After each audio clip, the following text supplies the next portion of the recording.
துணை நிற்கிறவன் சொன்னவரு இன்னைக்கு சொல்லிட்டு நாளைக்கு ஒன்று மாற்றி பேசுறது அல்ல. துணை நிற்கிறேன்னு சொன்னவரு இன்னைக்கு நீ யோகியனா இருந்த நல்லவனா இருந்த இப்ப நீ மாறிட்ட, அதனால நான் மாறிட்டேன் அப்படின்னு சொல்றது இல்லை. துணை நிற்கிறவன் சொன்னவர் வந்து வானத்தையும் பூமியும் உண்டாக்கினவர். அதனால 100% நீங்களும் நானும் துறை நெருக்கிறேன்னு சொல்லிட்டாரு, வலதுகை பிடித்து சொல்லிட்டாரு, நான் உனக்கு நீங்க நினைக்கிறேன். நீங்க உட்கார்ந்து இருக்கிறீங்களே, இந்த பிரச்சனைகளை போராட்டங்கள் எல்லாம் அவர் துணை இல்லைன்னா இங்க உட்கார்ந்துக்க முடியுமா? வச்சிருக்கிறார் கரங்களை தட்டி. பயப்படாது, நான் உனக்கு இருக்கிறேன். கோவிலே தாண்டி இருக்கேன். எப்படி கோவிலே நம்ம வந்து அதுவே தள்ளிடுச்சு, இதெல்லாம் தேவையில்லடா அப்படின்னு சொல்லி தள்ளிடுச்சு. கோவிட்லயே நமக்கு துணை இருந்தார். கரங்களை தட்டி அதுக்காக நம்ம வேற எதங்க தாங்க முடியாது, எல்லாத்தையும் தாங்கக்கூடிய ஒரு காரியங்களை பயப்படாது, நான் உங்களுக்கு துணை நிறுத்தேன். எவ்வளோ பிரச்சனை, எவ்வளோ மந்திரம், எவ்வளோ சூழ்நிலை, எவ்வளோ ஏவல், எவ்வளோ பிரச்சனை அவங்க கொடுத்தாலும் சரி, கர்த்தர் நமக்கு துணை நிற்கிறவராக. அவ்வளோதான், கை தட்டலாம், அவ்வளோதான்.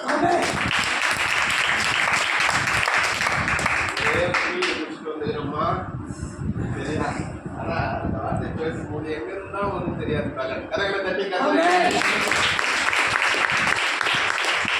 அட்டாக் வந்து ஆங்கில பண்ணி 6 மாதம் வீட்டில் எல்லாமே செஞ்சு வந்துருக்கு சரியா? இந்த கருத்து சுகமா ஆரோக்கியமா வச்சிருக்காரு. பயப்படாது, நான் உங்களுக்கு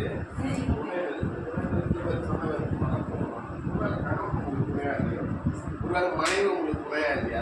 ஒருவேளை உங்க பிள்ளைங்க உங்களுக்கு துணையா இல்லையா? ஒருவேளை உங்க பெற்றோர்கள் உங்களுக்கு துணையா இல்லையா? ஒருவேளை உங்க பாஸ்டர் துணையா இல்லையா? ஒருவேளை உங்க விசுவாசி துணையா இல்லையா? ஒருவேளை உங்களுடைய பாஸ் துணையா இல்லையா? ஒருவேளை வேலை செய்யற மதி இல்லையா? துணையா இல்லையா? நான் சொல்கிறேன், கர்த்தர் உங்களுக்கு துணையா பயப்படாதுன்னா உங்களுக்கு உங்களுக்கு வியாதி இல்லை, சொல்ல முடியாத காரியங்கள்ல, தத்தளிக்கிற காரியங்கள்ல நாளைக்கு என்ன செய்ய போதும்னு நினைச்சுட்டு கூட நீங்க சந்தோஷமா இருக்கலாம். நான் சொல்கிறேன், அவர் உங்களுக்கு துணையா இருக்கிறாங்க. ஏன் சொல்லிடுறீங்க? ஏன்னா அது எதிர்த்து ஆடுகள் போய் வேலை செய்யணும். நான் உனக்கு ஒரு கணவனும் மனைவியும் இணைந்து செயல்படும் போது அந்த கோவில் முன்பாக நின்று உறுதிமொழி எடுத்துக்கிறாங்க. என்ன உறுதிமொழி எடுத்துக்கிறாங்க? அதை வேற ஞாபகப்படுத்திட்டீங்களா? சரியா? துன்பத்திலும் துன்பத்திலும் வாழ்விலும் தாழ்விலும் நான் உனக்கு பிரமாணமா இருக்க. அதுக்கு என்ன அர்த்தம்? அது துணையா இருக்கிறேன்னு தான் அர்த்தம். ஆனால் அந்த இனம் துணையா இருந்தாதான் இந்த வாழ்க்கை நல்லா இருக்கும். எந்த குடும்பம் கணவனும் மனைவி இணைந்து ஜெபிக்கிறாங்களோ அது வெற்றியுள்ள ஒரு குடும்பம். இது கூட நான் ஜெபம் பண்ணோம், இது என் கூட வந்து ஜெபம் பண்ணோம் அப்படின்னா அப்படிதான் இருக்கும். சரி, எங்கள் வீட்டுக்குள்ள நுழைஞ்சாலே எனக்கு எப்போதும் சந்தோஷம். எப்போ என் வீட்டுக்குள்ள போவேன் அப்படின்னு சொன்னீங்கன்னா குட்டி பரலோகம். ஏன்னா நம்ம வீட்டுக்கு போகிறோம் வந்தோம் அப்படின்னு நினச்சிங்கன்னா அதே குட்டி நீங்களே நினச்சிங்க. என் வீடு குட்டி பரலோகமா, என் வீடு குட்டி நரகம். தாலி கட்டினவனே முடிஞ்சு போச்சு. 3 முடிச்சு போட்டாங்க, இதோட முடிஞ்சு போச்சு. 3 முடிச்சோட அர்த்தம் கூட தெரியாது. அதெல்லாம் விளக்கத்துக்கு கூட இங்கே டைம் கிடையாது. கணவன் மனைவி இணைந்து செயல்பட வேண்டும். இணைந்து செயல்பட்டா நான் சொல்றேன், பக்கத்துல இருக்கு வெற்றி. கரங்களை தட்டி கத்தருக்கு இல்லை இல்லை, நான் தனியாக தான் ஜெபம் பண்ணுவேன், அவர் தனியாக தான் ஜெபம் பண்ணுவேன்னா இங்கே பைபாஸ்லாம் இருக்கா, பைபாஸ்லாம் சுற்றி அப்படி வந்து மரத்துக்குள்ள உங்க வாழ்க்கை முடிஞ்சிடும். சரியா?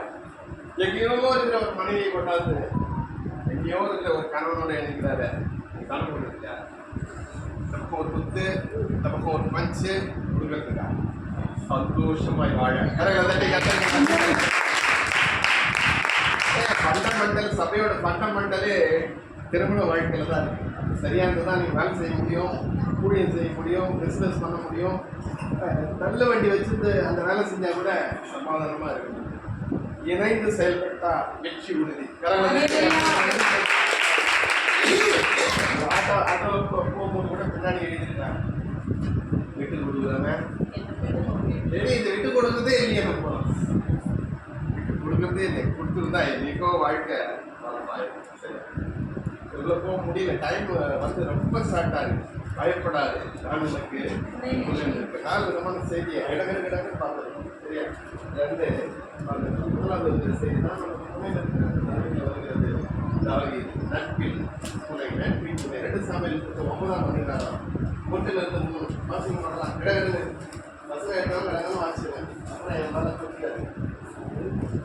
2 சாமியில் 9ஆம் அதிகாரம் 1-3.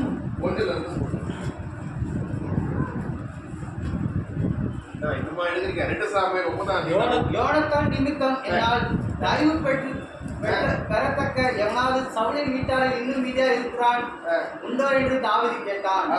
அப்பொழுது சவுலின் வீட்டு வேலைக்காரனாகிய சீபா என்னும் பேருள்ளவனை தாவீதிடத்தில் அழைத்து வந்தார்கள். ராஜா அவனை பார்த்து, நீதானா சீபா என்று கேட்டான். அவன் அடியேன் தான் என்றான்.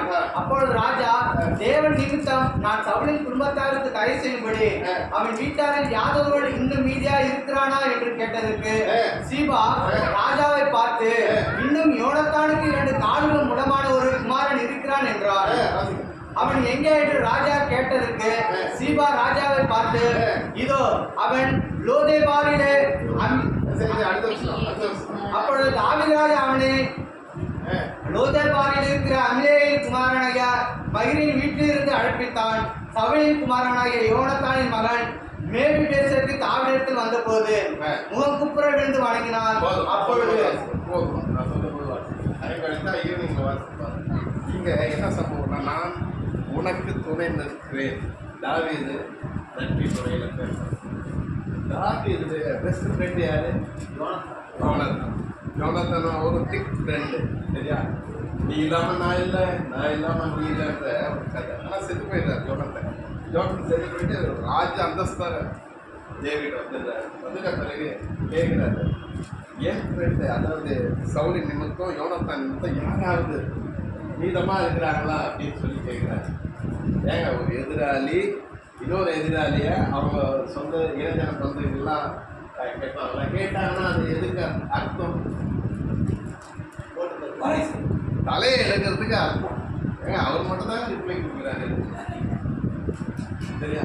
தலையை எடுக்கிறது அர்த்தம் இல்லை, சரையில் போடுறது அர்த்தம் இல்லை, அவங்க அந்த புல்குண்டே இல்லாதபடி செய்யறது அர்த்தம். ஆனால் தாவீது அழைத்தது வேற காரணம். யார் இருக்கா அப்படின்னு கேட்கும் போது சீபா சொல்றான். சீபா சவுளுடைய வேலைக்கார சொல்றான். தாவீது யோனத்தானுக்கு ஒரு பையன் இருக்கிறான், 2 காலம் ஓடும். அவன் பேர் வந்து மூவி பேச. ஆமா, சப்பாத்தி வேணா பசஞ்சிடலாம், ஆனால் பேரு மூவி. சரியா? அவனை கொண்டாந்து ராஜா அரண்மனையில் வர்றாங்க. எங்க இருக்கிறார் அவரு? லோதாபாரில் இருக்கு. லோதாபாருக்கு வந்து சாபத்தின் இடம், லோதாபாருக்கு வந்து பாவத்தின் இடம், லோதாபாருக்கு வந்து அடிமைத்தனத்தின் இடம், லோதாபாருக்கு வந்து வறுமையின் இடம். அந்த இடத்துல இருந்து எருசலேமுக்கு வராரு. கரையில தட்டி ராஜா சன்னிதானத்தில் வந்தாச்சு. தாவீது கேட்கிறாரு, மோகம் பேசுறது வணங்கி பயந்துட்டு இருக்காரு. என்ன செய்ய போறாரு ராஜா? என்ன செய்ய போறாரு? பயந்துட்டு இருக்கும்போது ராஜாவுடைய வாயிலிருந்து வருகிற வார்த்தை எப்படியா இருக்கிறது? இப்ப வாசிக்க பிரதர் பார்த்து ஃபர்ஸ்ட் பேசுற வார்த்தை பயப்படாதே. கரையில தட்டி கதறி நடுங்கின்னு இருக்கிறார். என்ன நடக்க போகுது, ஏது நடக்க போகுது, என் வாழ்க்கை என்ன நடக்க போகுதுன்னு சொல்லி நடுங்கி கொண்டு இருக்க சமயத்துல ராஜா அவனை பார்த்து பேசுற முதல் வார்த்தை அடுத்தது, நிச்சயமாய் உனக்கு தயவு செய்து ஒரு தகப்பனாகிய சவுலின் நிலங்களை எல்லாம் உனக்கு திரும்ப கொடுப்பேன். நீ என் பந்தியிலே நித்தமும் அப்பம் புசிப்பாய் என்றான். போதும். ஃபர்ஸ்ட் பயப்படாதுன்னாரு. ரெண்டாவது என்ன சொன்னாரு? என் கண்களை உனக்கு. மூணாவது என்ன சொன்னாரு? நீ இழந்து போன எல்லாம் சொல்லி என்ன பண்றேன் உனக்கு திரும்ப தரேன். நாலாவது என்ன சொல்றது? எப்பவுமே என்னுடைய பாட்டி அமல்ல நீ இருப்ப.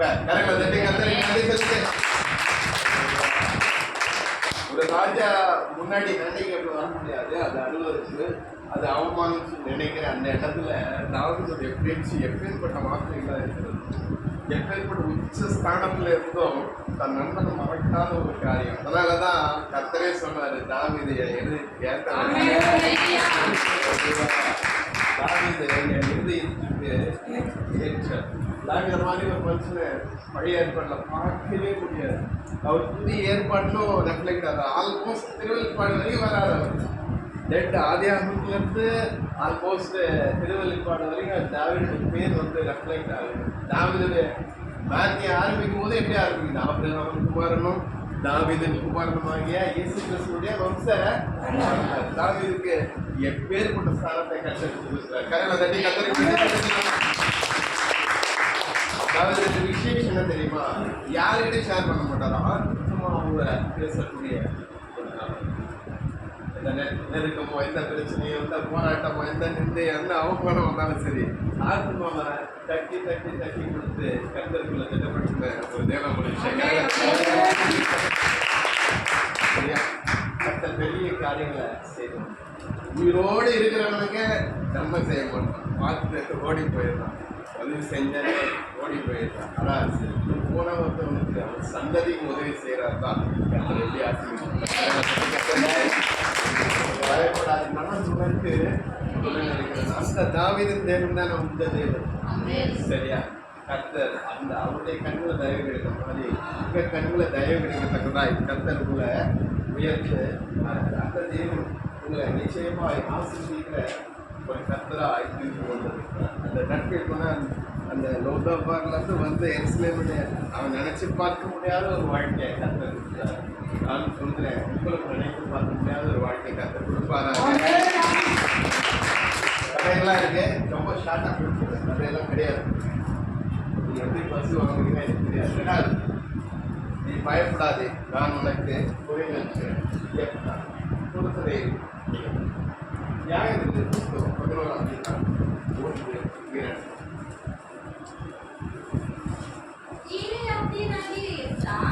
பலத்து பராக்கிரமசாலியாய் இருந்தான். அவன் பலஸ்தீனின் குமாரன். கீலேயாத் அவனை பெற்றான். கீலேயாத்தின் மனைவியும் அவனுக்கு குமாரர்களை பெற்றார்கள். அவன் மனைவி பெற்ற குமாரர் பெரியவர்கள் ஆன பின்பு அவர்கள் எத்தாவை நோக்கி, உனக்கு இந்த தகப்பன் வீட்டிலே சுதந்திரம் இல்லை, நீ அந்நிய ஸ்திரீயின் மகன் என்று சொல்லி அவனை துரத்தினார்கள். 11 அப்பொழுது எத்தா கீலேயாத்தின் மூப்பரோடே கூட போனான். ஜனங்கள் அவனை தங்கள் மேல் தலைவனும் சேனாபதியுமாக வைத்தார்கள். எத்தா தன் காரியங்களை எல்லாம் மிஸ்பாவிலே கர்த்தருடைய சந்நிதியிலே சொன்னான். எத்தாவை பற்றி ரொம்ப டீல் பண்ண முடியாது. நியாயாதிபதி புஸ்தகத்தில் 4 சாப்டர் வராது, அவ்வளோதான். ஆனால் விசுவாசத்தின் பட்டியலில் அவன் வந்து ரெஃபர் பண்ணுறாரு. பொருட்களையில் எப்தான்னு சொன்னால் மரஸ்திரீயின் மகன், அதெல்லாம் வேறு பார்த்து சொன்னால் அது நல்லா இருக்காது அந்த வார்த்தை. மரஸ்திரீயின் மகன் இன்னொரு தானத்துடைய இல்லை. அங்கேயும் அந்த பிரச்சனை இருந்தது. அதனால் அவர் எங்கே போயிட்டாரு, வேறு இடத்துக்கு போயிட்டு. ஆனால் 11ஆம் வருஷம் சொல்கிறது தன்னுடைய காரியத்தை எல்லாம் எப்தா எங்கே சொன்னாரா? நிசபாவிலே கர்த்தருடைய சன்னிதானத்தில் சொன்னார். கரையில் தட்டி கர்த்தருக்கு யார் ஒருவர் கர்த்தரிடத்துல போய் முறையிடுறாங்களோ நிச்சயமா அவங்களுக்கு நியாயம் உண்டு, நீதி உண்டு, நிச்சயமா அவங்களுக்கு விடுதலை. இப்படிப்பட்ட சமயத்துல அவங்க வந்து கூப்பிட்டு சண்டைக்கு எல்லாம் ஷார்ட்டாக அவங்க சொல்லியிருக்கோம். சண்டைக்கு போனாரு. சண்டைக்கு போகும்போது ஒரு பொருட்களை பண்ணுறாரு, இருதயத்தை பொருட்களை பண்ணுறாரு. இந்த போட்டு நான் போகிறேன், சண்டையில் போகிறேன், ஒரு வேலை நல்லபடியாக வச்சு என் வீட்டுக்கு நான் திரும்பும் போது என் கண்களில் எதை முதலாவது நான் பார்க்கிறேனோ அது உமக்கு பொருத்தனையாக நான் செலுத்துறேன். கரையில் தட்டி கர்த்தருக்கு அந்த பொருத்தனையை பொருத்தனைன்றது சாதாரண கிடையாது. பொருத்தனைன்றது மாபெரும் இயல்பு. பொருத்தனைன்றது மாபெரும் ஒரு காரியம். பொருத்தனை என்பது மாபெரும் ஒரு வெற்றியின் காரியம். பொருத்தனை என்பது நேற்று கிடையாது. பொருத்தனை என்பது இன்றைக்கு கிடையாது. பொருத்தனை என்பது நாளைக்கு நடக்கட்டும். ஆண்டவரே இது நடந்தா இதை நான் செய்யறேன். நான் பிராமண குடும்பத்தில் வந்ததால இது நடந்தா 10 தேங்காய் உடைக்கிறேன். சரிதா? இந்த பாஸ் ஆனா 50 தேங்காய் உடைக்கிறேன். சரியா? என் காரியம் தான் எல்லாம் சுற்றி வரோம் அப்படின்னு சொல்லி இன்னைக்கோட நடந்தாதானே அது நடந்தாதானே அது செய்ய போகிறோம். ஃபியூச்சரில் அது செய்ய போகிறோம். ஆனால் இந்த இடத்துல நின்று எப்பா இருதயத்துல அவர் இருதயத்துல சொல்றாரு, அறிக்கையிடல இருதயத்துல கர்த்தரோட பேசுறாரு. நான் என் வீட்டுக்கு முன்பாக வரும்போது கற்களில் கொடுக்கிறது எதுவோ அது உமக்கு நான் கையளிக்கிறேன் அப்படின்னு சொல்லி வெற்றியும் பெற்றுட்டார். வெற்றியும் பெற்று வீட்டுக்கு வருகிறார். 11ஆம் அதிகாரத்தில் 34, 35 அதில் 35 அவன் அவளை கண்டவுடனே தன் வஸ்திரங்களை கிழித்துக் கொண்டு, ஐயோ என் மகளே, என்னை மிகவும் மனமடியும் கலங்கவும் பண்ணுகிறாய். நான் கர்த்தரை நோக்கி என் வாயை திறந்து சொல்லிவிட்டேன், அதை நான் மாற்றக்கூடாது என்றான். அப்பொழுது அவள், என் தகப்பனே, என் கர்த்தரை நோக்கி உம்முடைய வாயை திறந்து பேசினார் அல்லவோ? அம்மோன் புத்திரராகிய உம்முடைய சத்துருக்களுக்கு நீதியை சரிகட்டும் ஜெயத்தை கர்த்தர் உமக்கு கட்டளையிட்டபடியினால் உம்முடைய வாயிலிருந்து புறப்பட்டபடியே எனக்கு செய்யும் என்றாள். பின்பு அவள் தன் தகப்பனை நோக்கி, நீர் எனக்கு ஒரு காரியம் செய்ய வேண்டும். நான் மலைகளின் மேல் போய் திரிந்து நான் என் தோழிமார்களும் என் கண்ணிமை நிறுத்தம் துக்கம் கொண்டாட எனக்கு 2 மாதம் தவணை கொடும் என்றாள்.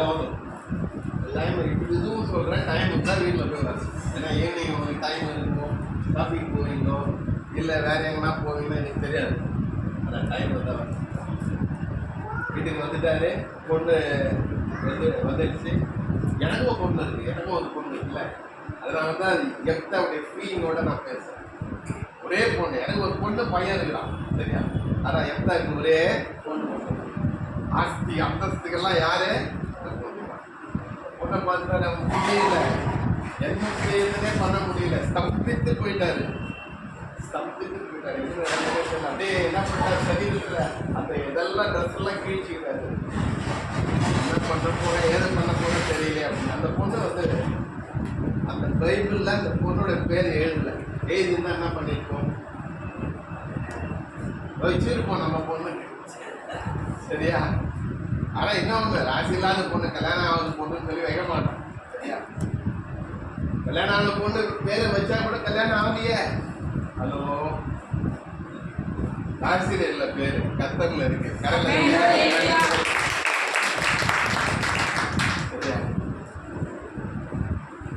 எப்ப மக்களை பார்த்துட்டாரு, பீச்சிக்கிற ட்ரெஸ், நீ ஏமா வந்த அப்படின்னு சொல்லி கலங்குற அந்த பொண்ணுடைய ஸ்டேட்மெண்ட் பாருங்களேன். எப்படிப்பட்ட ஒரு பிரேம் மைண்டா இருக்கு பொண்ணுடைய ஸ்டேட்மெண்ட் பாருங்க. இதுக்கா போய் நீங்க டென்ஷன் ஆகுறீங்க? கரங்களை தட்டி கர்த்தருக்கு நன்றி சொல்லுங்க. இதெல்லாம் ஒரு விஷயம் தான், டென்ஷன் ஆகுறீங்க. நான் கர்த்தருக்காகவே நான் வாழ்கிறேன்னு சொல்லி எனக்கு 2 மாதம் வெக்கேஷன் மட்டும் கொடுக்குன்னு சொல்லி. இப்போ என்னன்னா, எத்தனுடைய டீலிங் என்னன்னா, இந்த சம்பவம் பார்த்தோம்னா வேதத்தில் இலைமறை காய்மறையான தென்படும். வசனம் சொல்கிறது, மறைக்கப்பட்டவர்கள் நம்முடைய தேவனாய் கர்த்தருக்குரியவைகள், வெளிப்படுத்தப்பட்டவைகளோ நமக்கும் நம்முடைய செல்லங்களுக்கோ ரொம்ப டீப்பாக இதில் போய் பார்க்க முடியாது. அல்டிமேட் டிசிஷன் தான் தெரியுமா? எத்தாவுடைய பொண்ணு கொல்லப்படல, கொல்லப்படணும், நரபலினா ஒரு ஆசாரியன் தேவை. ஆசாரியன் நிச்சயமா இதற்கு உடன்பட்டிருக்க மாட்டான். காட்டுப்புறா, ஆடு, மாடு போன்றவைகள் தான் தகன பலியாய் இட வேண்டும். நிச்சயமா எத்தா மக்களை தகன பலியாய் இடறதுக்கு வாய்ப்பு இல்லை. ஆனா வேற என்ன சொல்லுது, ஆசாரிப்பு கூடாரத்துல பெண்கள் செய்யற ஊழியத்தை எத்தாவுடைய மகள் செஞ்சாகலாம். கர்த்தர் பாருங்க, அந்த பொருத்தனையில கூட ஒரு சப்ஸ்டியூட்டை வச்சிருக்கிறார். தன்னுடைய பிள்ளைகளை காப்பாற்றக்கூடிய ஒரு வாக்கியத்தை கொடுத்திருக்கிறார். நான் சொல்கிறேன், பொருத்தனை செய்துட்டு நீங்க அதை செய்யாம இருக்கிறீங்களா? ஹலோ, செய்யறேன், இதை நான் பண்ணிடுறேன், இதை நான் செஞ்சிடுறேன், இதை கொடுத்துருவேன், இது வந்தா அதை செஞ்சிருவேன் அப்படின்னு சொல்லி நீங்க செய்யாம விட்டுட்டீங்கன்னா அது உங்களுக்கு கண்ணியா ஆயிடும்.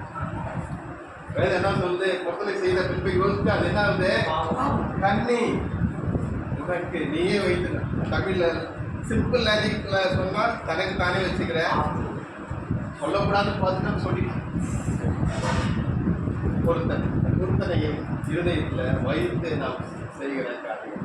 இப்ப நல்ல காரியங்களா இருக்கு, அதுவே இது நான் செய்ய செஞ்சாங்க அதை பண்றேன் அப்படின்ற பொறுத்தனையில இதயங்களை வைத்து சொல்றத நான் சொல்கிறேன், நிறைவேற்றி தருவாராங்க. இந்த எப்தாவின் தேவன் தானே நம் தேவனாய் இருக்கிறார். எப்தாவின் தேவன் தானே நம் கர்த்தராய் லிஸ்ட்ல வந்துட்டார். எப்படி விசுவாசம் பட்டியல எப்தாவை கொண்டாந்து நிறுத்திட்டார் பவுல். எப்பேற்பட்ட ஒரு விசுவாசமாய் கத்த பெரிய காரியங்களை செய்திருக்கிறார். ஒரு அம்மா வந்து பாஸ்டர் வந்து ஐயா எனக்கு பணம் கிடைக்கல, அதுக்காக நீங்கள் ஜெபம் பண்ணுங்க. வர வேண்டியது 10 லட்சம், வந்ததுன்னா உங்களுக்கு 1 லட்சம். வர வேண்டியது 10, வந்தால் உங்களுக்கு 1 அப்படின்னு சொல்லி ஜெபம் பண்ணார். ஐயா அவங்க அம்மா நல்லா ஜெபம் பண்ணார். ஜெபம் பண்ணி முடிச்ச பிறகு அந்த அம்மாவுக்கு பணம் வந்துடுச்சு. ஹலோ கேட்குங்களா? பணம் வந்துடுச்சு. பணம் வந்தவொடனே சண்டே வந்தாங்க. வந்துட்டு ஐயா பணம் வந்துடுச்சியா? ரொம்ப சந்தோஷம். பாஸ்டருக்கு ரொம்ப சந்தோஷமாயிடுச்சு. 1 லட்சத்தை வச்சு ஒரு கணக்கு போட்டார். இந்த அம்மா சொன்னாங்க வந்தது 1 லட்சம் தான். வந்தது இந்த 10,000 படி வாங்குற மாதிரியாச்சும் ஒரு சீட் கூட இந்த 10,000 தாங்க ஐயா. என்னப்பா 10 லட்சம் வருது என்ன, 1 லட்சம் கொடுப்பேன் என்ன அப்படின்னு சொல்லல. 1 லட்சம் தான் வந்தது, தான் 10,000 கொடுத்துட்டேன். சரி வாங்கிட்டு போயிட்டார். சரி கர்த்தருக்கு தான் கொடுத்தாரு சொல்லி சந்தோஷம் போயிட்டார். இந்த அம்மாவுக்கு ரொம்ப சந்தோஷம். எவ்வளவு தப்பிச்சது? 1 லட்சம். கணக்கில் நீங்களும் புரியுங்க. தப்பிச்சது 9 லட்சம் அப்படின்னு சொல்லி ரொம்ப சந்தோஷமா போனாங்க. அன்னைக்கு நைட்டே போச்சு. கரையில் தட்டி கர்த்தருக்கு நன்றி சொல்லுங்க. கர்த்தருக்கு கொடுக்காததெல்லாம் இப்படிதான் போகும். ஹலோ அன்னைக்கு நைட்டே வந்து தூங்கி போயிட்டான். சரியா? ராஜ்யத்துக்குன்னு கொடுத்த ஒரு நாள் வெக்கப்பட்டு போனதே, ஒரு நாள் பிச்சைக்காரன் ஆனதில்லை, ஒரு நாள் தரித்திரம் தான் ஆனதில்லை. இப்போ நீங்க எல்லாம் உட்கார்ந்துருக்கிறீங்க, தொட்டுக்கோ வயசுக்கோ வாழ்க்கை தான். ஹலோ நீங்கன்னா BMW காரில் பங்களா வச்சு நினைக்கிறீங்க, தொட்டுக்கோ வலிச்சுக்கோ வாழ்க்கை தான். அப்படிப்பட்ட வாழ்க்கையிலும் கர்த்தர் நடத்திருக்கிறார்கள். எதாவது வர வச்சாரா? அவங்க வருமானம் வச்சாரா? சாப்பாட்டுக்கு எதாவது வர வச்சாரா? எந்த அளவும் உங்களை நடத்தி கொண்டு இருக்கிறாங்க. என்ற அளவு அவர் நடத்துவாங்க. அந்த தேவன் தேவனாய் இருக்கிறார். 3வது நான் உங்களுக்கு சொல்லிட்டு இருக்கிறேன். தேங்க்யூ. ஃப்ரெண்ட்ஷிப்ல முதல்ல எந்த துணையை பார்த்தோம்? நட்பின் துணை. 2வது ஒருத்தர். 3வது நான் உங்களுக்கு துணை இருக்கிறேன். தேங்க்யூ. ஃப்ரெண்ட்ஷிப்பின் துணை. லூக்காவின் புத்தகம் 19ஆம் அதிகாரம் 1-4 கடகடன்னு வாசிக்கணும். அவர் எரிகோவில் பிரவேசித்து அதன் வழியாக நடந்து போகையில் ஆயக்காரருக்கு தலைவனும் ஐஸ்வர்யவானுமாய் இருந்த சகேயு எனப்பட்ட ஒரு மனுஷன் இயேசு எப்படிப்பட்டவரோ என்று அவரை பார்த்து வகை தேடினார். அவன் குள்ளனானபடியால் ஜனக்கூட்டத்தில் அவரை காணக்கூடாமல் அவர் போகும் வழியில் முன்னாக ஓடி அவரை பார்க்கும்படி ஒரு காட்டுக்கு நடத்தி ஏறினான். இயேசு அந்த இடத்தில் வந்தபோது அண்ணாந்து பார்த்து அவனை கண்டு, சகேயுவே, நீ சீக்கிரமாய் இறங்கி வா, இன்றைக்கு நான் உன் வீட்டில் தங்க வேண்டும் என்றார். இங்க என்ன சம்பவம் நடக்குது? லூக்கா 19ஆம் அதிகாரத்துல சக்கேன்னு ஒரு மனுஷன், அவர் வந்து என்ன பண்றாரு? இயேசு கிறிஸ்துவை பார்க்கணும், அவர்கிட்ட போயிட்டு ஜெபம் பண்ணணும், அவரை வந்து கட்டி பிடிச்சிக்கணும், அவர்கிட்ட வந்து செய்கிற அற்புதம் அதிசயம் எல்லாம் விவரிச்சு சொல்லுங்க அப்படின்னு கேட்கணும்னு எண்ணத்துல இல்லை. என்ன அவருடைய ஒரே விஷயம்? பார்க்கணும்பா, பொன்முகத்தை பார்க்கணும். கண்ணெல்லாம் கண்ணே இல்லாதவங்க கண்ணு தந்தாரு, அவரை பார்க்கணும்.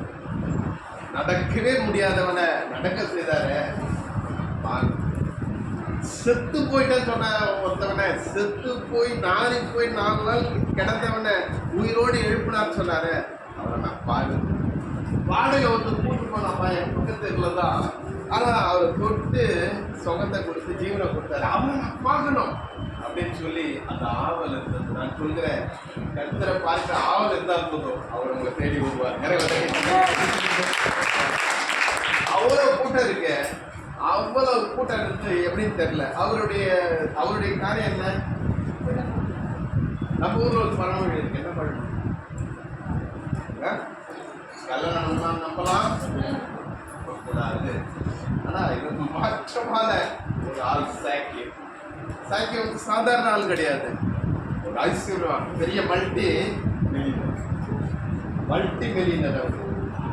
அவ்வளோ பெரிய ஒரு ஐஸ்வர்யவான என்ன பண்றாரு, கடகடன்னு எங்க ஏறிட்டான். யாராவது சரி இவரே வராரு, பில் கேட்ஸே வராரு, ஏறிட்டு வரா வாய்ப்ப கத்தரை பார்க்கணும்னு ஆவல்ல, எதையும் மீன் பண்ணல, ஏறிட்டாரு. அந்த அந்த ஏறதோட விசுவாசம் வெற்றிப்பின் படியாய் மாறினது. ஏறினாரு, ஏறினவுடனே அந்த காரியங்களை பார்க்கிறாரு. யார் பார்த்தாங்களோ அவருமே நினைச்சாரு அவரு ஆண்டவரை பார்க்கணும். ஆனா இங்க என்னன்னா ஆண்டவர் அவரை பார்த்துட்டாரு. எங்க அம்மாவை நான் பார்த்தது இல்லை. ஹலோ, எங்க அம்மாவை நான் பார்த்தது.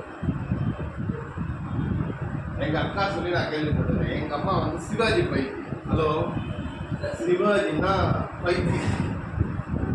சிவாஜி படத்தை பார்த்து ஒரு குழந்தையே தொழிற்சாங்கன்னா நீங்க பார்த்துங்க. சரியா, சப்பாட்டி வாங்கியிருக்காங்க போல அப்பா கிட்ட. அது வேற விஷயம். என்னன்னா ஒரு வாட்டி எங்க அந்த தெரு கிட்ட சிவாஜி வந்துட்டான். நார்மலா எங்க அப்பா வந்து ஒல்லியா தான் இருக்கான்.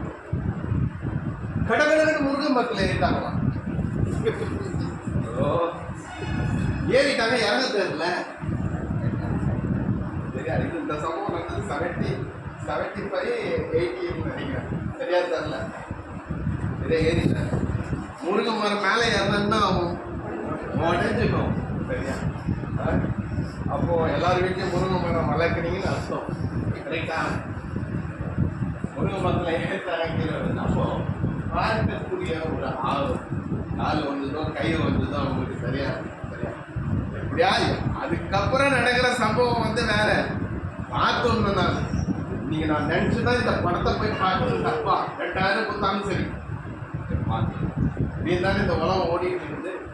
அதுக்கப்புறம் நம்ம கூலி வேலை செஞ்சா கூட பரவாயில்ல அப்படின்னு கூட யோசிக்கணும். ஐபோன் வாங்கிடணும் 1 லட்சம், அதுக்கப்புறம் நம்ம இஎம்ஐ எப்படி கட்டினா பரவாயில்ல, பிக்ஸ் எடுத்து கூட கட்டிக்கலாம் அப்படின்னு கூட வாங்கிடுறாங்க. அதுக்கப்புறம் அதெல்லாம் செகண்ட், அதெல்லாம். ஆனால் இங்கே அப்படி கிடையாது. இங்கே பார்த்தது நோக்கம் நித்திய ஜீவனின் நோக்கம்.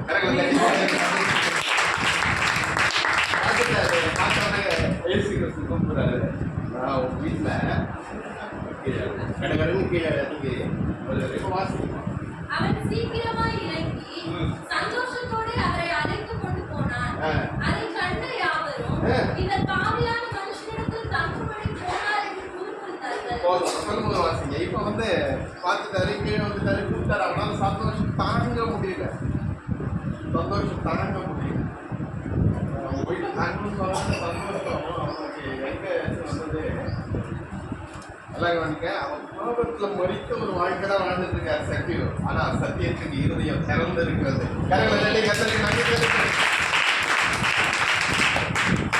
ஒரு வாக்கியமான ஒரு அனுபவம் அவர்தான் தான் வாழ்ந்துட்டு இருக்காரு. அது சத்தியம். அந்த வார்த்தை கேட்ட உடனே கறந்துட்டாரு.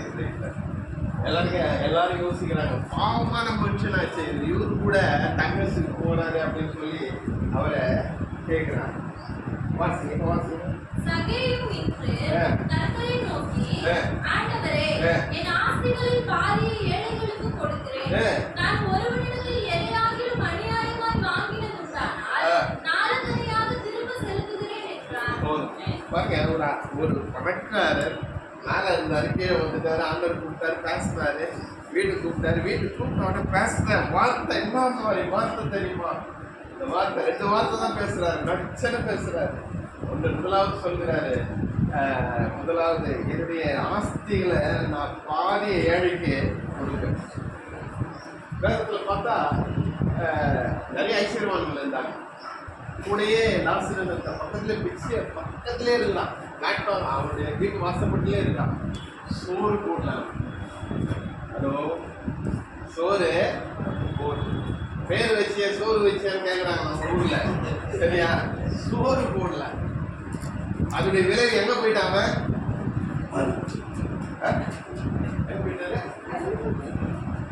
பாதாளத்துக்குள்ள போயிட்டாங்க. ஆனா பாதாளம் எப்படிப்பட்ட இடம் தெரியுமா? உங்களை கேட்குது ஏசி தயவு செய்து எங்க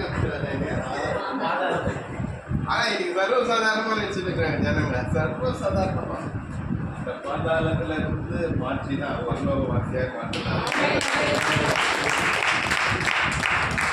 சரியா? ஆல்மோஸ்ட் டேட்ல தான் நம்ம அவங்க நான் இல்லை உள்ள சொல்லுவோம். நான் இப்படிப்பட்டவனை தான் தூக்கி எடுத்து அவனுடைய காரியங்களை செய்யறாரு. அவன் நின்று ஒன்றும் கேட்கல. ஏசி எதாவது சொல்லுப்பா, நீ எதாவது சொல்லுப்பா அப்படி எதாவது சொல்றாரு. பார்த்தவனே கடகடன்னு பேசுறான். எப்பேற்பட்ட அந்த பொன் முகத்தை பார்த்துட்டு பேசுறான். என்னுடைய ஆஸ்திய பாதியை நான் என்ன பண்றேன், ஒரு வாலிபம் வந்துட்டு நான் எல்லாத்தையும் பர்ஃபெக்டா இருக்குன்னு சொன்னான். கட்சியில கர்த்தர் சொன்னாரு. என்ன சொன்னாரு அவனை பார்த்து? ஒரு குறை இருக்குப்பா உங்ககிட்ட ஒரு குறை இருக்கு. என்ன குறை? எல்லாத்தையும் வித்துட்டு நான் சொல்றேன், எல்லாத்தையும் வித்துட்டு இல்ல எல்லாத்தையும் தூக்கி போட்டு அன்னைக்கே வந்துருக்கணும். அவன் கரெக்டா பற்று அவனை விற்க விடல. இந்த பற்று ரியல் எஸ்டேட்காரங்க விற்க விடல. இதுதான் உண்மை. சரியா? துக்கத்தோட ஆண்டவத்துல வந்து துக்கத்தோடு போயிட்டான்னு சொன்னா வேதத்துல 2-3 பேர் தான் வச்சுறான். அதெல்லாம் அந்த லிஸ்ட்ல அவங்க கர்த்தருக்கா எதை எழுந்தாலும் பரவாயில்ல, கர்த்தர் தான் வேணும். அதான் பாட்டு பாடுறாங்க. பொண்ணு அவர் தான் மாலிக்னு சொல்லி முதலாவது என்னுடைய ஆஸ்திகளை பாதியை நான் ஏறிட்டு இல்ல நீ ஃபுல்லாதான் கொடுக்கணும் அப்படின்னு சொன்னாரா? அவருடைய இருதயத்தை பார்க்கிறார். மனுஷன் மட்டும்தான் முகத்தை பார்ப்பார். இருதயத்தின் ஆழத்துல இருந்து அவன் பேசுறான். கரெக்டா? தண்ணி கத்தரி இருதயத்தின் நிறைவினால வாயு என் இருதய நல்ல விசேஷத்தினால பொங்குகிறதுன்னு சொல்லி தாவி சொல்றாரு. 2வது பேசுறாரு. 2வது பேசுறாரு. நான் யாருக்கையாச்சும் தப்பா வாங்கிட்டேன்னா 4 டைம்ஸ். எத்தனை டைம்ஸ்? 4ஆம் தலையா நான் திரும்ப செலுத்துறேன். நல்லா கவனிங்க. இந்த வார்த்தையை சொல்லிட்ட பிறகு ஜன கூட்டத்துல இருந்து தான் சொல்றாரு. அப்ப யாருன்னா வருவா, ஐயோ இவ்வளோ அதிக வட்டிக்கு வாங்கி என்கிட்ட வீட்டு வட்டிலாம் வாங்கினுக்கிறாங்க அப்படின்னு சொல்ல முடியுமா? முடிஞ்சிருக்காதா? சொல்லியிருக்கலாம்ல. என்கிட்ட காசு வாங்கி அநியாயமாக வாங்க சொல்லியிருக்கலாம்ல. ஒருத்தர் கூட அந்த இடத்துல சொல்றாரு, இந்த ஸ்டேட்மெண்ட் சொல்றாரு, அப்படி நான் வாங்கிட்டா கூட சரி 4 டைம்ஸ் நான் கொடுத்துட்றேன். என்ன ஒரு இருதயம், என்ன ஒரு ஃபர்ஸ்ட் செகண்ட் பணம் வந்து ஆண்டவரா இருந்தது. இப்போ ஆண்டவரே அவருக்கு ஆண்டவராக வந்துட்டார். அவ்வளோதான். 10 நிமிஷத்துல முடிச்சிடுவேன். சரியா? கட்டுறதுலாம் முடிஞ்சிடும். நான் ஒரு துணை இருக்கிறேன். அந்த சக்தியின் தேவன் தான் நம்ம தேவன். அடுத்த வாசிக்கும். அடுத்த வாசிக்கும். இயேசு அவனை நோக்கி, இன்றைக்கு இந்த வீட்டுக்கு ரட்சிப்பு வந்தது. இவனும் ஆபிரகாமுக்கு குமாரனாய் இருக்கிறானே. இழந்து போனதை தேடவும் ரட்சிக்கவுமே மனுஷகுமாரன் வந்திருக்கிறார் என்றார். கர்த்தர் ஒரே ஒரு வார்த்தை தான் சொன்னாரு. இன்றைக்கு இந்த வீட்டுக்கு ரட்சிப்பு வந்தது. நீங்க யாருக்காவது வாழ்ந்த கொடுக்காம இருந்தா ரட்சிப்பு வராம வீட்டுக்கு என் வீட்டில் ஏன் பிரச்சனை, என் வீட்டில் ஏன் போராட்டம், என் வீட்டில் ஏன் ஒன்றுமே நிற்க மாட்டேங்குது, என் வீட்டில் ஏன் சம்பாதிக்கிறதெல்லாம் எங்கெங்கேயோ போயிட்டு இருக்குது. நான் சொல்லுறேன், இவ்வளோ பரிசு யாருக்கு அதை வாங்கி கொடுக்க வேண்டியது தான் பரிசு நான் சொல்லுறேன். நான் சரி செய்தான்னு சொன்னான். வீட்டுக்கு வச்சு கை தட்டியே பார்த்து கையே தட்டி கடைசி நான் உனக்கு துணையில் இருக்கிறேன். பரதேசி லூக்காவை புத்தகம் 23ஆம் அதிகாரம் 39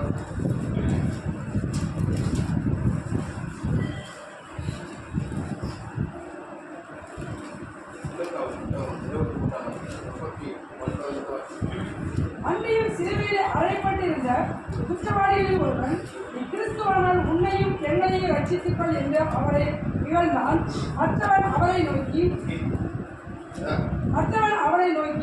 நீ இந்த ஆக்கிற்கு உட்பட்டவனாய் இருந்து தேவனுக்கு பயப்படுகிறது இல்லையோ?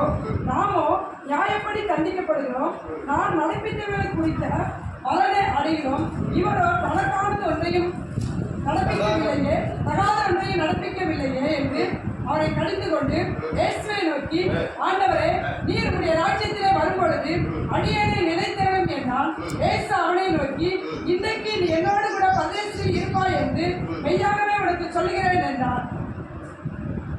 இன்ச்சு பை இன்ச்சாக தான் சொல்லணும், எல்லாத்தையும் சேர்த்து வாங்கி வச்சாச்சு.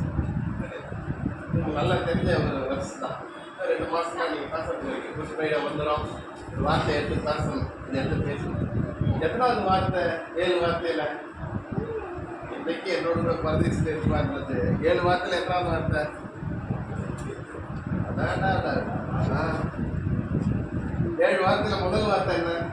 இப்போ குட் ஃப்ரைடே மெசேஜ் எடுக்கணும். 7 வார்த்தையில் முதல் வார்த்தை என்ன? முதல் வார்த்தை என்ன?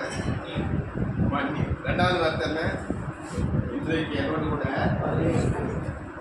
2 கல்லம் தொங்கிட்டு இருக்கு. 2 கல்லம் தொங்கிட்டு நடுவில் தொங்கிட்டு வேலை பட்டயத்தில் எழுதி வச்சுக்கிறாங்க. 2 கல்லனுடைய பேரையும் எழுதி வச்சுக்கிறாங்க. ஒருத்தவங்க பேர் டிஸ்கோஸ், ஒருத்தவங்க பேர் மச்சி. டிஸ்கோஸ்ன்றது நல்ல ஒரு கல்லன். அவர் எப்படின்னா ராபின்ஹுட் மாதிரி பணக்காரன்றது கொள்ளையடிச்சு ஏழைக்கு கொடுக்குறவர். இதுதான் நம்ம தேசத்தில் நடக்குது. சரியா? வக்கீலுங்கிறவன் ஒரு ஒரு சாதா கிட்ட வேலை செய்கிற மாதிரி, கூலியார் மாதிரி. சொன்னால் கழுத்து எடுத்துட்டு வருவான், சொன்னால் கை எடுத்துட்டு வருவான், சொன்னால் வீடை சொல்லி ஆகிடுவான். அப்படிப்பட்ட கேரக்டர். 2 கேரக்டர் நடுவில் கர்த்தர். இப்போ 2 பேருக்குமே ரட்சிப்பு உண்டு, 2 பேருக்குமே நித்திய ஜீவன் போகிற வழி இருந்து, 2 பேருக்குமே மோட்சத்துக்குரிய காரியங்கள்லாம் 2 கொண்டு நித்திய வாழ்வு பக்கத்தில் இருக்குது, செகண்டில் இருக்குது.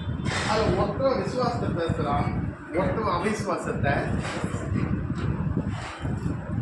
நல்லா கவனிங்க, அவிசுவாசத்தில் பேசுறது பிரச்சனை கிடையாது. அதாவது கையில் பணம் இல்லைன்னா நம்ம வாயிலேருந்து வார்த்தைகள் எப்படி இருக்கும்? இல்லை இல்லை இல்லை, இது நடக்காது, வராது சொல்லி. ஆனால் ஒன்றுமே இல்லாத போது நீங்கள் பேசுகிற வார்த்தைகளை பரலோகம் கவனிக்குது. ஒன்றுமே இல்லாமலும் சரி, நீங்கள் பேசுகிற விசுவாச வார்த்தைகளை பரலோகம் கவனிக்குது. இப்போ 2 பேர் பேசும்போது இப்படிப்பட்ட காரியங்களை பேசுகிறேன். ஆனால் வலி வேதனையோடு, பாடுகளோடு, துக்கத்தோடு ஒரு விசுவாசத்தை பேசுறது அவ்வளோ சாதாரண ஒரு விஷயம் கிடையாது. அவ்வளோ ஒரு சாதாரண ஒரு விஷயம் கிடையாது. கொஞ்ச நாளில் சாவு போகிறாங்க, கொஞ்ச நேரத்தில் சாவு போகிறாங்க. அதான் சாவின் முடிவில் தொழில அவருக்கு தெரிஞ்சு கொஞ்சம் சாதாரணமாக பேசுறாரு. அவரை இன்றைக்கு இந்த ராஜ்யத்துல என்ன ஆண்டவரே சொல்றதுக்கு சொன்னா அந்த ஆவில இணைந்துதான் செயல்பட்டார்.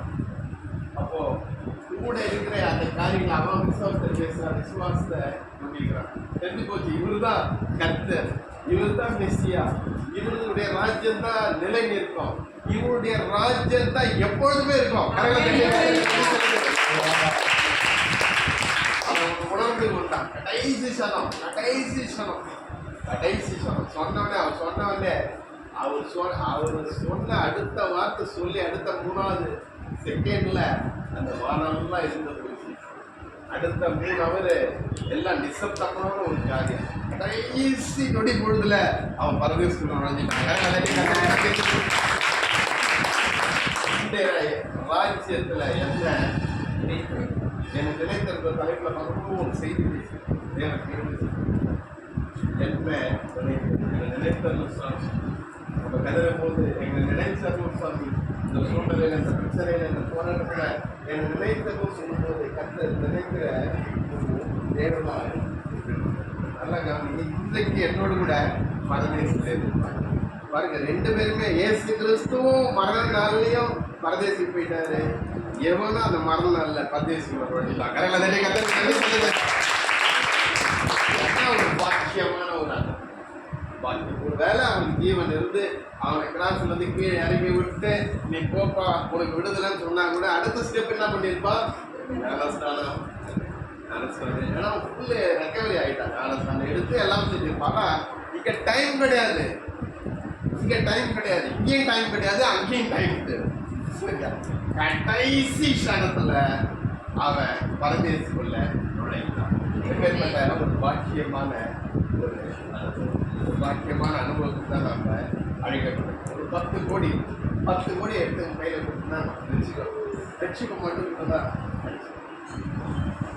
10 கோடி கொடுத்துருக்கானே. ஆனா நாளைக்கு செத்து போறவனையும் ஒரு ரட்சிப்பு சந்திக்கணும். எனவே ஆண்டவரே இல்லாதவன ஆண்டவர் அறியாதவன கூட ரட்சிப்பு சந்திப்பு விலையேறப்பட்ட ரட்சிப்பு நமக்கு கொடுக்கப்பட்டிருக்கிறது. இந்த விலையேறப்பட்ட ரட்சிப்பு தான் நம்ம வாழ்க்கை கொடுக்கிறோம்.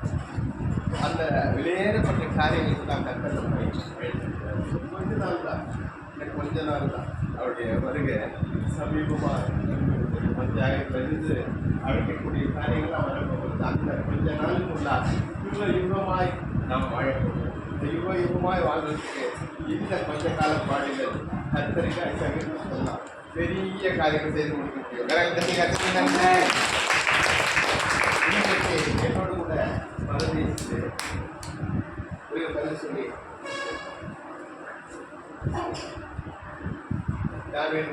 தாவீதுடைய ஸ்டோரி தெரியும். தாவீது வந்து கடைசி காலத்தில் அவர் வந்து டாக்டருக்குலாம் கை வச்சார். டாக்டர்லாம் என்ன சொல்கிறாங்க, எப்பா குழைக்கவே முடியாது, பண்ணுங்க என்ன பண்ணுங்க வச்சு சரீரத்துலெல்லாம் துர்நாற்றம், சரீரத்தில் ஒரு 500 மீட்டருக்கு வரைக்கும் அந்த துர்நாற்றம். அது அப்படியே சேர்ல எடுத்துட்டு போயிட்டு பீச்சில் கடைசி சடத்தில் அவர் எழுதுறாரு அவருடைய பயோகிராஃபியில் டார்வின் செய்தி. நான் வந்து சிருஷ்டிப்பில் கர்த்தருடைய சிருஷ்டிப்பு இப்படி இல்லை, கர்த்தருடைய சாயல மனுஷன் உருவாக்கப்படலை, அவன் குரங்களில் தான் வந்தான் அப்படின்னு சொல்லி என்னுடைய ஹிஸ்ட்ரியெல்லாம் எழுதினேன், தியரிலாம் எழுதினேன். எத்தனையோ வாலிபர் பசங்க எல்லாம் அதை வந்து பின்பற்றி போனாங்க. ஆனால் இன்றைக்கு கர்த்தர் உண்டாக்குறது தான் தேவ மனுஷனுடைய காரியங்கள் கர்த்தர் தான் செய்தாருன்னு சொல்லி அவன் யோசிச்சான். ஆனால் கடைசி நிமிஷத்தில் எத்தனையோ பேருடைய வாழ்க்கை அப்படியா கர்த்தருடைய சிருஷ்டிக்கு மகா வல்லமையாக, மகா கிருபையாக, மகா தயவாக 800 பேர் இருக்கிறாங்க. ஆனால் உங்களையும் என்னையும்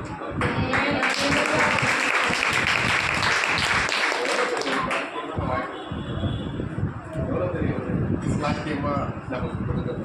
கழிவு நான் ஜோப்பேன் நாம கொடுத்துருக்காங்க.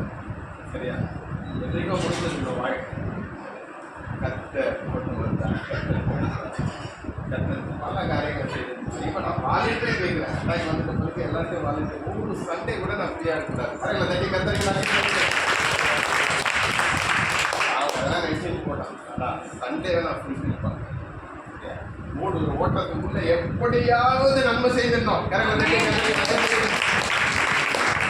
நீங்களும் நானும் கொடுக்கப்பட்ட கொஞ்சம் வாழ்க்கை, கொஞ்சம் நேரம் கர்த்தருக்காக வாழ்ந்து நீங்கள் செழித்திரமாய் வரலாறை கர்த்தரை கனி கொடுத்து ஒரு பலனுள்ள வாழ்க்கையை வாழ்வேன்னு சொல்லி எங்களை முன்னாமா.